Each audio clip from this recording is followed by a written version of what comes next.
প্ৰথম দিনা যেতিয়া মই নেপালী খুটিলৈ আহিছিলোঁ তেতিয়াই মই বাখৰজ্যোতি বাহক লগ পাইছিলোঁ আৰু এক কথা দিছিলোঁ যে ঘৰ এটা বনাই থৈ যাম বুলি।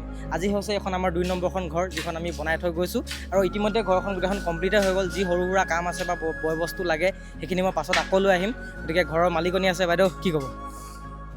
মানে ভাল লাগিছে, তোমাৰ কাৰণে হয় নহ'লে আমি বনাব নোৱাৰোঁ, আমাৰ হাতত পইচাও নাছিলে, মানে ক'ম আৰু ধন্যবাদ থাকিল তোমাৰ।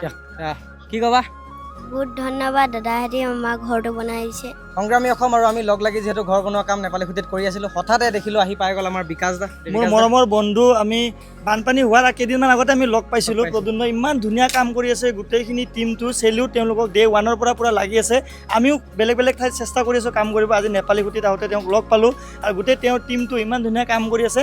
আমাৰ তৰফৰ পৰা এখন ঘৰ বনোৱা তেওঁলোকক আমি এইটো আমাৰ তৰফৰ পৰা এইটো তোমালোকক 25,000 আমি দিছোঁ।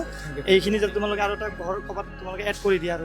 এতিয়া ৰাতি হৈ গ'ল, কিন্তু আমি জোনমণি বাইদেউ ভাগৰ ঘৰখন একেবাৰে সম্পূৰ্ণ কৰি থৈ গৈছোঁ। অকণমান সৰু সুৰা কাম আছে যিখিনি আমি পাছত আহি আকৌ এবাৰ কৰি দিম। বৰ্তমান তেওঁলোকে থাকিব পৰা অৱস্থা কৰি থৈ গৈছোঁ আৰু বাইদেউ ভাগৰ সৰু সৰু ল'ৰা ছোৱালী 3টা আছে, যিকেইটা ৰাস্তাত থাকিবলগীয়া হৈছিলে বানপানীৰ কাৰণে। তো আজি ঘৰখন বনাই দিলোঁ, এতিয়া ঘৰত থ'বনে ধুনীয়াকৈ? ঘৰত থ'ব?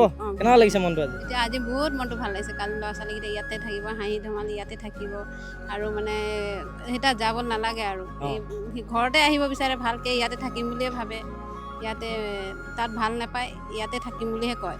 কান্দি গৈছে গোটেই। প্ৰায় 18 দিন একেৰাহে কষ্ট কৰাৰ পিছত একেবাৰে ভাগৰি পৰিছোঁ, মই ভাগৰি পৰিছোঁ, মোৰ গোটেই টিমটো ভাগৰি পৰিছে। কিন্তু মানুহৰ কষ্টৰ আগত আমাৰ ভাগৰ একো নহয়, আমি ভাগৰিলে নহ'ব, আমি লাগি যাব লাগিব। নেপালী খুটিত 3খন ঘৰ বনাই দিয়া দায়িত্ব লৈছিলোঁ, যাৰ 2খন ঘৰ সম্পূৰ্ণ হ'ল।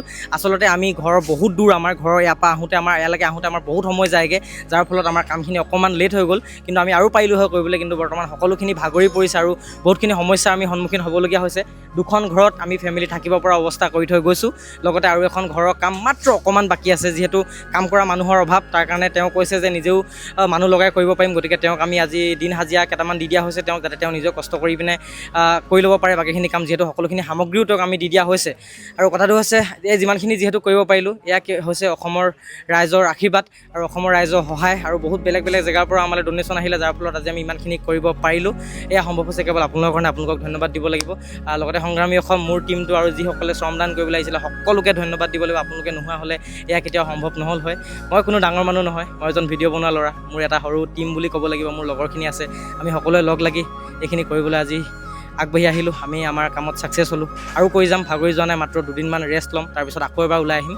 আমাৰ কোনো NGO নহয়, আমাৰ কোনো ফাউণ্ডেশ্যন নহয়, মাত্ৰ মূৰত গামোচা, মুখত জুবিনদাৰ নাম আৰু কাম কৰি গৈছোঁ। জুবিনদাই যি আদৰ্শ দেখাই থৈ গৈছিলে সেই আদৰ্শত আমি কাম কৰি গৈছোঁ আৰু কৰি যাবই লাগিব, আমি ভাগৰিলে নহ'ব। জয় জুবিন দা।